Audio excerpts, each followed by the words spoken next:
दैनिक समर्थ गावकरी या वृत्तपत्राचा दीपावली विशेषांक नुकताच प्रकाशित करण्यात आला।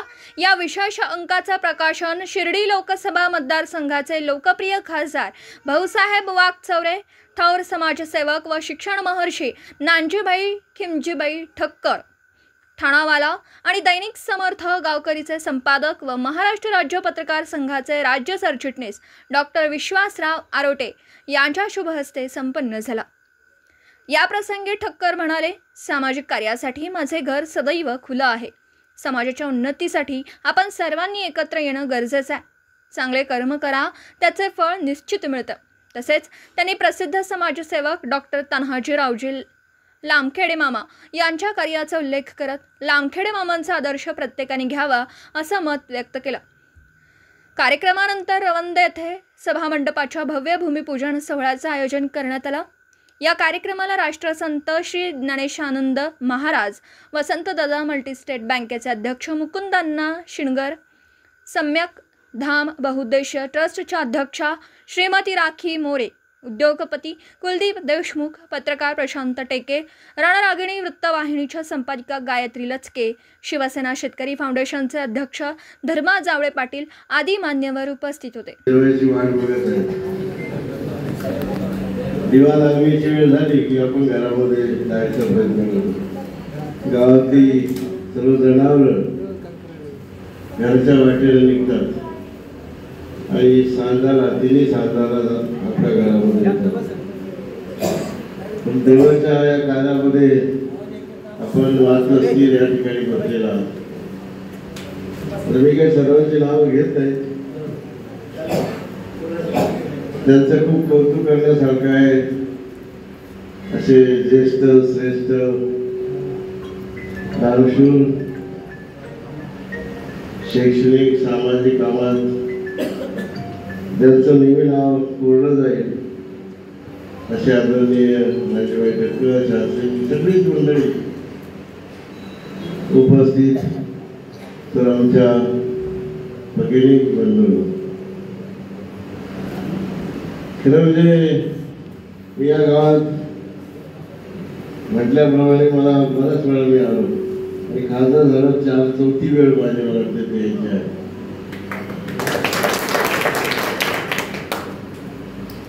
खरं म्हणजे मागच्या लोकसभेला आपला माणूस आपल्यासाठी उभे घेऊन आलो आणि आपण सर्वांनी मला लोकसभेच्या सर्वोच्च व्यासपीठावर पाठवण्याचा प्रयत्न केला।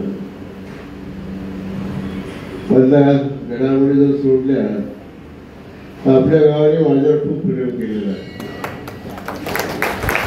आणि या प्रेमाचं खरे प्रतीक म्हणून ही मी 3-4 वेळा आलेलो आहे। पहिल्यांदा मी ज्यावेळेला मंदिरामध्ये आलो त्यावेळेला पूजा केली, अभिषेक केला आणि ते म्हटले होते त्यावेळेला तुम्हाला निवडून आल्यावर परत यावं लागेल आणि पहिल्यांदा तो नवस भेटण्यासाठी मी आपल्या गावामध्ये आलेलो आहे। आणि असं हे मंदिर सात्विक मंदिर महाराज म्हटले त्याप्रमाणे प्रचिती येणारं मंदिर, त्या मंदिराच्या दालनामध्ये आपण बसलेलो आहोत। खरं म्हणजे मी आतमध्ये गेल्यानंतर मागच्या वेळेला गेलो, आता गेल्यानंतर माझं मन चमकलं। मी साईबाबाच्या मंदिरामध्ये होतो आणि आज त्या बाबाची मला 8 वर्ष सेवा करायची संधी मिळाली। चांदीच्या ऐवजी सोन्याचं जे काही सिंहासन असेल ते सर्व करण्याचं भाग्य मिळालं। तिथे आज 1,60,000 लोक जेवतात, ते प्रसादाने बांधायचं आणि सुपर हॉस्पिटल असेल की बाबांनी माझ्याकडे सेवा करून घेतली, भाग्य मला मिळालं। त्यामुळं मी तिथे असताना एक भाग्य मला असं मिळालं की जी जुनी वास्तू आहे बाबांच्या काळामध्ये जे मंदिर उभं केलेलं आहे त्याची आतली बाजू आणि बाहेरची बाजू आहे तशी ठेवायचा प्रयत्न केला गेला आणि त्यावेळेला आम्ही सगळी ही डागडुजी त्यावेळेला करून घेतली। म्हणजे असं कुठेही सिमेंट, कुठं काही फरशी किंवा असं काही लावलेलं नाही, जुनं आहे त्याच पद्धतीने ठेवलं। तेव्हा मला समजलं की जेव्हा आज दुसरं पाहिलं ते आपण फरशा लावलेल्या आहेत, पांढऱ्या फरशा. जुनं जे सोनं आहे खरं या फरशा काही कुठं लावतो आपण, जे आपल्या बाथरूममध्ये वगैरे किंवा जमिनीवर. माझं मत असं, मी लालजी भाईला विनंती केली की पहिल्या फरशा काढा आणि जुनं आहे तेच राहू दे, म्हणजे जो खर्च येईल तो लालजी भाई करायला तयार आहे. म्हणजे जुनी जी वास्तू आहे आपली दगडाची, मला लहानपणी ती दगडाचीच वास्तू आहे ना. हा दगड अत्यंत जुन्या काळाचा आहे आणि तो तसाच जुन्या काळातला तो ठेवावा किंवा याला तसा काही आकार, म्हणजे दगडाचा आकार देऊन, म्हणजे दगडाच्या याच्यामध्ये फरशीमध्ये ते केलेलं तुम्हाला वाटतं. मूर्ती तर खाली पिंड आहेच, पण तो जो भाग जसा पूर्वी दगडाचा होता अशा प्रकारचा. आणि सर्व प्रकारचा नवीन खूप तंत्रज्ञान टेक्निकल हे मी सांगतो. म्हणजे एखाद्या गवंड्या मार्फत नका करू, एखाद्या इंजिनियर मार्फत नका करू, पण एखादा याच्यातला जो या मंदिराचं काम करणारे जे अनेक कुशल लोक आहेत त्यांच्या माध्यमातून हे काम करून घ्या असं मी विनंती करतो. कारण कसं की या मंदिराचं पावित्र्य तर राहील, परंतु बघायला देखील त्याचं महत्त्वाचं आकर्षण आहे. हे मला वाटलं म्हणून मी सांगितलेलं आहे आणि ते करावं. लालजी भाई तर करतीलच. तसं एक माणूस तुम्ही द्या, खर्च काढा. सर्वांची मान्यता असली तर हा प्रश्न मांडण्यात मला योग्य वाटतो का? सगळ्यांची मान्यता साहेब, तुम्ही तुमचं आणि नानचे भाईचा जर फक्त शब्द असेल तर मी आजच आमच्या गावकऱ्यांच्या वतीनं मान्य करतो की म्हणजे तुम्हाला काही काळामध्ये तुम्ही जे संकल्पना मांडली त्याप्रमाणे निश्चितच आम्ही प्रयत्न करू. धन्यवाद साहेब तुम्ही या संकल्पना केल्याबद्दल. तेव्हाही माझ्या मनामध्ये आलेली इच्छा तिने बोलून दाखवलेली आहे. खरं जे आपलं गाव अत्यंत प्रेमाचं, अत्यंत म्हणजे आजही आपल्या गावामध्ये मी मगाशी त्या ठिकाणी म्हटलं की 2 कार्यक्रम कशासाठी, एकाच मांडवामध्ये सगळे कार्यक्रम व्हायला पाहिजे, पण 2 का ठेवले हेच मला कळत नाही. आणि मी खरं म्हणजे आज एकच कार्यक्रमाचा विचार केला होता, पण काय कल्पना माहीत नाही 2 कशी काय शिकले गेले दोन्ही असू देत. सांगण्याची जी प्रक्रिया अशी आहे की गाव एक मुखी असावं, एका विचाराचं असावं. ज्या गावात एक विचार असतो, एक मुखीपणा असतो, त्या गावाचा विकास निश्चितपणाने खूप चांगला होतो. मला सांगायला आलं जाते की मी व्हिडिओ होतो, मी डेप्युटी होतो खासदार व्हायच्या अगोदर, तर गाव आणि गावाचे आहे गावाची बाहेर वाढली मला सगळ्या माहिती मला. परंतु आदरणीय ज्यांनी राणीनं सिद्धीचा पहिला जो आदर्श गावाची कल्पना या देशामध्ये रुजवली ते अण्णा हजारे. मला सांगायला आल्यानंतर मी त्यावेळेला समाज कल्याणामध्ये इन्व्हेस्टमेंटर होतो. ते पहिल्यांदा माझ्याकडे यायचे, एसटीला यायचे, त्यांना उतरायचे आणि माझ्या ऑफिसमध्ये यायचे आणि मग सर्व ठिकाणी योजना माहितीसाठी फिरायचे वगैरे वगैरे. आज देशाला त्यांनी आदर्श गावाची कल्पना दिलीच. दारूबंदी, चाराबंदी, नशाबंदी आणि नरबंदी या कल्पना त्यांनी मांडल्या, तिथल्या जनतेने स्वीकारल्या. मग पाणी आडवा, पाणी जिरवा या सर्व कल्पना त्यांनी आणल्या आणि खऱ्या अर्थानं तीच कल्पना घेऊन आज देशातले सर्व लोक जे हिवरे बाजारला येतात त्या हिवरे बाजाराची देखील कल्पना मला माहिती की जिथे दारुड्यांचं गाव म्हणून ज्याची ओळख होती त्याला मी व्हिडिओ होतो. मी त्या गावाला नकार दिला होता, पण तिथे गावाला एक दिवस पूर्ण करून पुढे आलं आणि त्यांनी ते गाव ज्यावेळेला हे करायचं ठरवलं, गावाला एकत्रित केलं, दारू सोडायचा प्रयत्न आला, गावाची व्यवस्था सोडायचा प्रयत्न आला. हे आज ते देशाच्या नकाशावर चमकत आहे. तुमची अशी सर्वांची जर एकत्र यायची कल्पना असेल, मी दत्तक घ्यायला तयार आहे. तुमची सर्वांची मानसिक खासदार असेल तुम्हाला जेवढं करता येईल, नंतरही देखील जेवढं मला करता येईल. चौथीला जायचं तुम्ही साथ देणार नाही करायला, जसं मी आता मंदिराचं म्हणालो. इतर गावांना तुम्ही द्यायला जास्त म्हणा, ह्या गावाला सर्वात जास्त द्यायचं. काही असेल इथल्या ज्या काही छोट्या मोठ्या विकासाच्या जेवढ्या काही योजना असतील, मी माझ्या खासदार म्हणजे जे जे मला साधनं उपलब्ध होती विकासाची, त्या साधनांच्या माध्यमातून आपण सर्वच करायचा प्रयत्न केला. तो पाण्याचा प्रश्न असेल, तो विजेचा प्रश्न असेल, तर जे शेतकऱ्यांना आणि प्रत्येक गावाला 4-5 गोष्टीची गरज असते.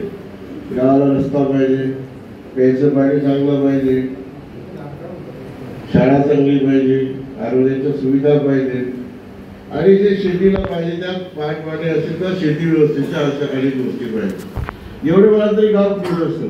गावाला काही कुणी पैसे द्यावे, कुणी कर्ज द्यावं, काय याची काही गाव अपेक्षा करत नाही. आणि सुदैवाने आपण सर्वजण आजच्या या परिस्थितीमध्ये सुखी आहोत हे निश्चितपणानं आहे.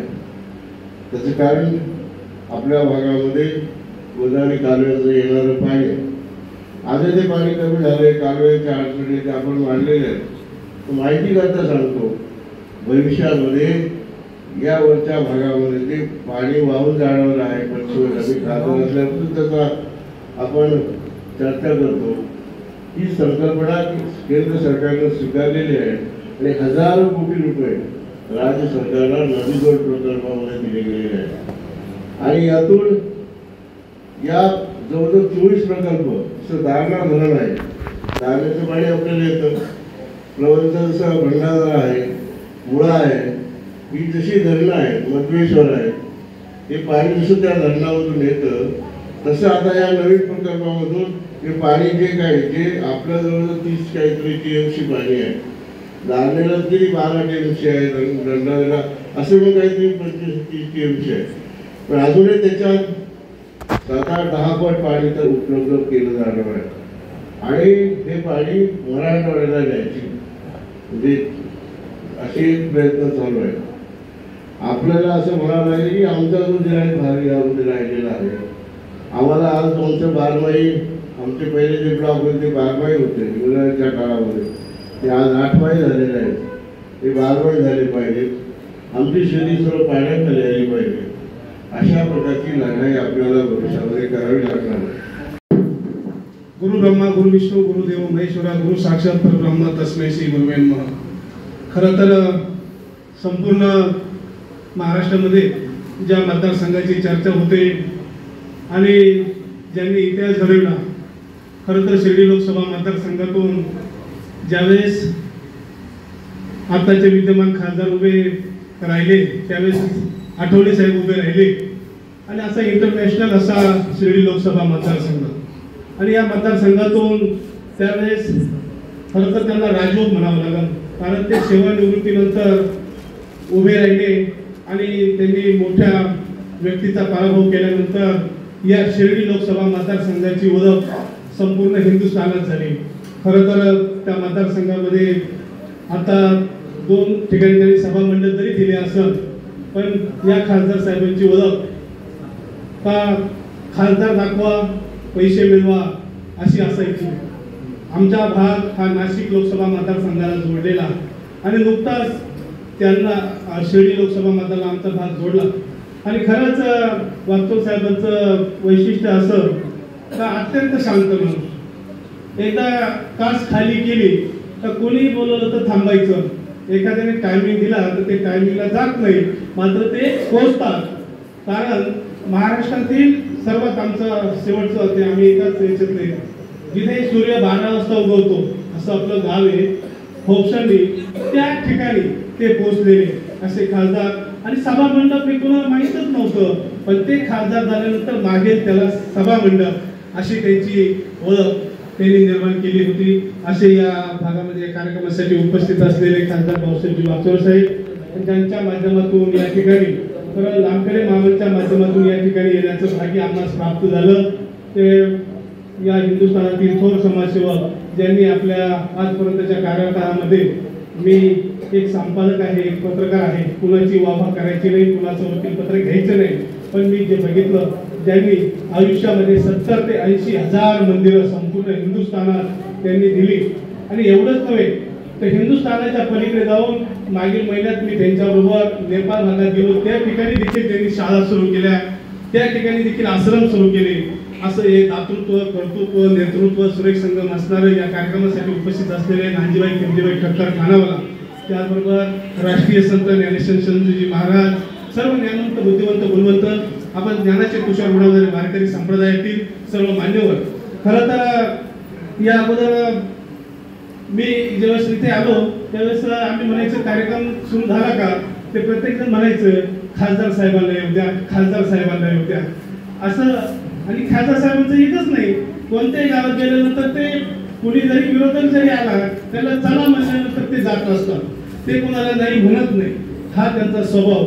अनेक वर्ष ते 5 वर्ष पहिले राहिले, नंतर ते चळवळीत राहिले आणि पुन्हा त्यांना राजूला असे हे खासदार लाभले. खरं तर या ठिकाणी आल्यानंतर दोन्ही ठिकाणी सभा मंडप, आता त्यांच्याकडे कोणी गेल्यानंतर ते सभा मंडपाला नाही म्हणत नाही, कारण त्यांनी जी सुरू केलेली सभा मंडपाची संकल्पना आजही आमच्या प्रत्येक ग्रामीण भागातील प्रत्येक मतदारसंघात, बाकीच्या खासदारांकडे गेल्यानंतर तुम्ही बघा ते कधीही काही हे करत नाही, त्यांचे कॉन्ट्रॅक्ट ठरलेले असतात, त्यांचे काहीतरी ठरलेले असतात. पण या खासदारांनी जे काम केलं ते चंद्र सूर्य आहे तोपर्यंत कल्पत राहील. आणि दुसरं त्यांच्याबरोबर जे या ठिकाणी उपस्थित ते नांजीबाई खिमजीबाई ठक्कर खानावाला यांनी देखील 365 दिवस 24 तास सेवा दान धर्म ते करत असतात. कोण आलं कोण नाही यापेक्षा माझ्याकडे आलेल्या माणसाला मदत करणं हे माझं परम कर्तव्य समजून त्यांनी आपली ओपडी सुरू केलेली आहे. आणि म्हणून नो एजंट थेट कनेक्शन नांजीबाई ठक्कर 365 ती 24 तास सेवा ते आपल्या दररोजच्या आपल्या ऑफिसमधून प्रत्येकाला दान धर्म करत असतात. खरं तर सांगायचं जर झालं तर मला आलेला अनुभव ते येत नाही तर आयुर्वेदिक गोळ्या पण देतात. आयुर्वेदिक गोळ्या त्यांच्या एवढ्या प्रभावशाली आहेत का माझा एक पत्रकार त्याची एक किडनी गेली होती आणि किडनी गेल्यानंतर त्याला डॉक्टरांनी सांगितलं होतं की ही किडनी काही दिवसात काढून टाकली पाहिजे. त्यावेळेस तो पत्रकार माझ्याकडे आला, त्यावेळेस मी त्याला विचारलं काय झालं, तो मला किडनी काढायची आहे, आदित्य बिर्ला हॉस्पिटलने तातडीने किडनी काढायला सांगितली. हे ऐकल्यानंतर मी काही दिवसांत त्या पत्रकाराच्या भावाला घेऊन त्यांच्याकडे गेलो आणि नांजीबाईंना बोललो याची किडनी काढायची, या माणसाची किडनी काढायची, तुमच्याकडे काही औषध आहे का. त्यावेळेस त्यांनी एक दमी दिली आणि बोला बेटा ये 2 गोली ले, 2 दिन में तेरी किडनी चालू हो जाएगी. आणि मला जरा पिंगल वाटली. मी एक पत्रकार, एक संपादक, आज मी राज्यातील 27,000 पत्रकारांचं नेतृत्व करत असताना त्यांनी दिलेल्या गोळ्या त्या माझ्या पत्रकार बांधवाच्या भावाने 3 दिवस घेतल्या आणि 12 mm चा खडा काही दिवसात म्हणजे 4 दिवसात पडला. ती किडनी पुन्हा चालू झाली. किडनी पुन्हा चालू झाली. हा दुग्ध शर्करा योग माझ्या सरकारला म्हणजे खासदार साहेब. दुसरा किस्सा आपल्या इथे सावंतगिरी लसी, तुम्हाला माहिती आहे सावंतगिरी मला, त्याची म्हणजे तिकडे भाटूर हॉस्पिटलमध्ये ऍडमिट होती. ती मला भेटल्यानंतर मी म्हणलं काय झालं, किडनी बंद झाली, डॉक्टर म्हणतात आता ऑपरेटिव्ह करायची. मी म्हणलं मला एक फरक पडला, तुम्ही त्यांची गोळी घेऊन बघा.